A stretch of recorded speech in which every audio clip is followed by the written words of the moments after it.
Robert One, de 32 anos, foi morto na noite do dia 2 de agosto de 2006, enquanto estava na casa de alguns amigos em Washington. Robert foi esfaqueado 3 vezes no peito. Um dos golpes acertou seu coração em cheio, o que o levou a óbito em apenas 1 minuto. Na casa havia 3 testemunhas, amigos de Robert. No entanto, nenhum deles disse saber como Robert foi morto ou quem o matou. Este caso é realmente bizarro e mudará a sua percepção de quem você considera seu amigo. Fala pessoal, tudo bem com vocês? Sejam bem-vindos a mais um vídeo aqui no canal. E no vídeo de hoje eu vou falar sobre o bizarro caso Robert One, que aconteceu no ano de 2006 nos Estados Unidos. Então, sem mais delongas, bora pro vídeo.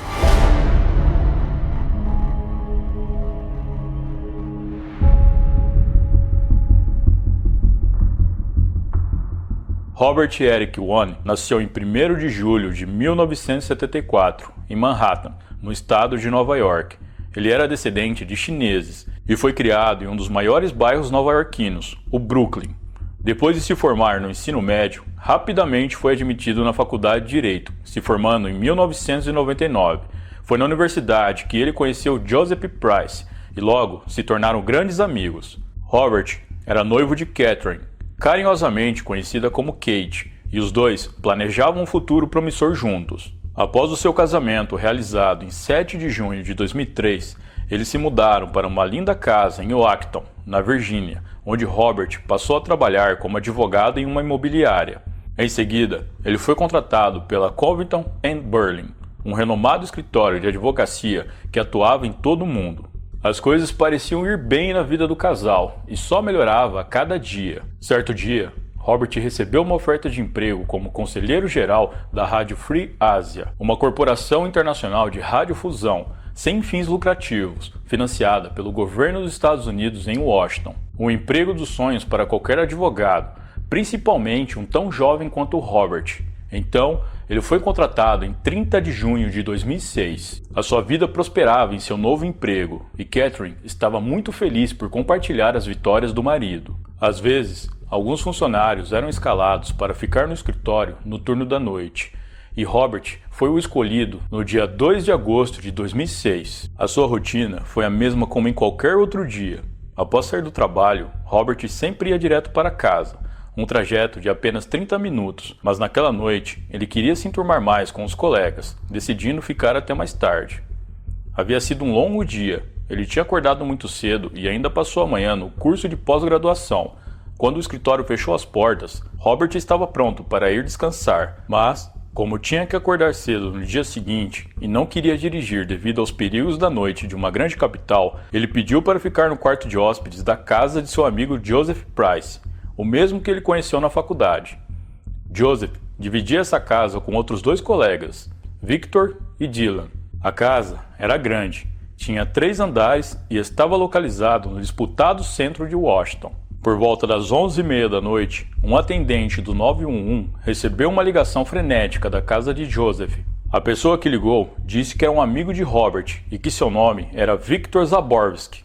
Ele parecia nervoso e falava de forma rápida e ofegante, se mostrando claramente abalado. Victor disse que ele e Joseph estavam no 3º andar e ouviram um barulho na porta da frente, seguido por um grito angustiante vindo do 2º andar. Os 2 homens então desceram a escada abaixo e encontraram Robert morto na cama do quarto de hóspedes. Havia uma faca ensanguentada ao lado dele na cabeceira da cama. Os paramédicos chegaram ao local às 11h54 da noite. De pé, na varanda da frente, com um roupão branco recém-banhado, estava Victor Zaborski, ainda ao telefone. Os paramédicos correm escada acima, sem saber da real situação. No 2º andar, eles foram recebidos por outro homem, que também morava na casa, Dylan Ward. Os paramédicos notaram que Dylan parecia ter entrado em estado de choque. O homem estava paralisado, não dizia uma palavra e apenas olhava os socorristas nos olhos. Quando questionado sobre a vítima, ele simplesmente apontou para o quarto de hóspede e depois voltou para o seu quarto. Robert estava deitado de costas em uma cama dobrável. Os paramédicos observaram que ele já estava sem pulso, sem reação, pálido e frio. Eles sabiam que reanimá-lo seria um esforço inútil. Ele vestia shorts de ginástica de nylon na cor verde e uma camiseta branca e cinza. Também havia uma placa Mil relaxante em sua boca. Quando a esposa do homem, Catherine One, foi questionada sobre a rotina de Robert, ela disse à polícia que seu marido realmente usava a placa Mil relaxante para dormir, pois ele sofria de bruxismo e rangia muitos dentes à noite, mas nunca dormia de camiseta. A carteira e outros itens pessoais de Robert foram colocados ordenadamente na mesa da sala e na mesinha de cabeceira. Ao lado de seu cadáver estava uma faca de cozinha de lâmina de aço e cabo preto. O que a polícia apurou no primeiro momento foi que 1 hora depois de Robert chegar à casa de seu amigo, ele foi morto. Mas nenhum dos 3 homens na casa admitiu ter conhecimento do crime, até o momento que ouviram um homem gritando. Os 3 homens, Joseph, Dylan e Victor, além de dividirem a casa, viviam uma relação poliamorosa e se consideravam uma família. O dono da casa era Joseph Price, e como eu já mencionei, ele conheceu Robert ainda na faculdade. Os outros 2 homens eram Victor Zaborski, o que ligou para a emergência, e Dylan Ward. Eles conheceram Robert apenas alguns meses antes, mas se consideravam amigos. Joseph Price era um advogado de sucesso, dedicando grande parte do seu tempo a campanhas pela igualdade dos direitos dos homossexuais. Ele iniciou um relacionamento com Victor em 2001 e Dylan se juntou a eles em 2003. Todo o relacionamento girava em torno de Joseph, que dividia metade do seu tempo pessoal com Victor e a outra metade com Dylan, de forma separada.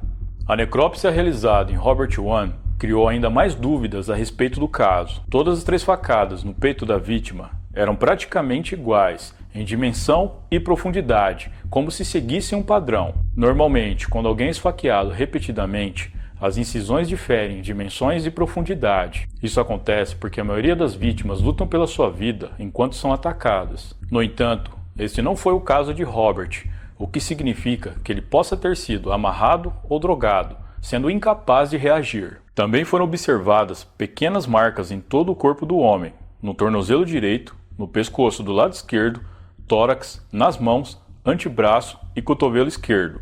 Essas marcas pareciam ter sido feitas por uma agulha. Mas, será que Robert One foi realmente drogado e depois morto? Se sim, por quê? E por quem?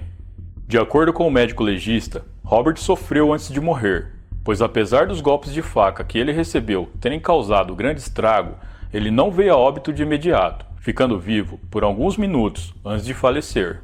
Insatisfeitos com a falta de cooperação de Joseph, Victor e Dylan, a polícia decidiu vasculhar a casa para encontrar alguma pista. Eles viraram o lugar de cabeça para baixo, e o que eles descobriram foi muito bizarro. Em um dos armários havia uma grande caixa de pílulas de êxtase e itens de sadomasoquismo, incluindo um dispositivo de simulação de choque elétrico. Esse dispositivo era acoplado ao anel usado na parte íntima, que era ajustado ao usuário para estimular um efeito de excitação. O resultado seria que o indivíduo chegasse aos finalmente, de forma forçada, desejada ou não. Para a polícia, Robert havia sido amarrado, drogado, forçado a usar o aparelho de choque e morto em seguida. Essa hipótese também foi levantada pelo médico legista, pois ele verificou que o dispositivo possivelmente foi usado em Robert, já que havia diversos indícios que corroboravam com essa teoria. Através dessas evidências, a polícia deduziu que Joseph, Victor e Dylan estavam envolvidos no crime, ou pelo menos sabiam quem estava. As acusações foram feitas aos 3, e eles foram levados para o interrogatório. Além de homicídio, o trio foi acusado de agressão, abuso, adulteração de provas e conspiração. Ao longo de 1 ano, o caso foi transferido para 3 promotores diferentes, e nenhuma data foi firmada para o julgamento dos homens. Parecia que ninguém queria ser o responsável a levar os acusados ao júri. A viúva de Robert, Catherine, usou todos os meios possíveis para não deixar o crime cruel de seu marido ser engavetado, e sempre aparecia em reportagens de revistas, jornais e TV. Mas o caso estava se arrastando lentamente e os homens não confessavam. Em 25 de novembro de 2008, Catherine entrou com uma ação por homicídio culposo contra os 3 homens, com base na declaração inicial da polícia. Mas apesar de todas as evidências, os investigadores simplesmente não conseguiram ligá-los ao crime de forma definitiva. Não havia impressões digitais ou qualquer resquício corporal dos acusados que pudessem incriminá-los, além do fato deles estarem na mesma casa que Robert. A defesa dos 3 homens manteve a versão de que seus clientes foram surpreendidos por um grito e, ao correrem para verificar, Robert já estava morto. Finalmente, o primeiro julgamento formal do caso começou em 17 de junho de 2010 e foi concluído sem a presença e testemunho de nenhum dos réus. Em seguida, um novo julgamento foi marcado para o mesmo mês. Em 29 de junho, os 3 homens foram levados para o tribunal do júri, mas todos foram absolvidos. A juíza Lynn Leibovitz considerou cada um dos 3 homens inocentes das acusações de homicídio, abuso, conspiração, obstrução de justiça e adulteração de provas. A juíza ainda observou que os homens podiam até saber quem cometeu o crime, mas não havia evidências suficientes para provar a culpa de ninguém, além de uma dúvida razoável. O processo sobre a terrível morte de Robert Wone foi finalizado em 3 de agosto de 2011 e os 3 homens pagaram apenas uma reparação para a família da vítima e ao Estado. O responsável ou responsáveis pela morte de Robert não foram levados à justiça e estão livres até hoje. Bom, pessoal, então é isso. Muito obrigado por me assistir até o final. Eu vou ficando por aqui. Um grande abraço e até a próxima.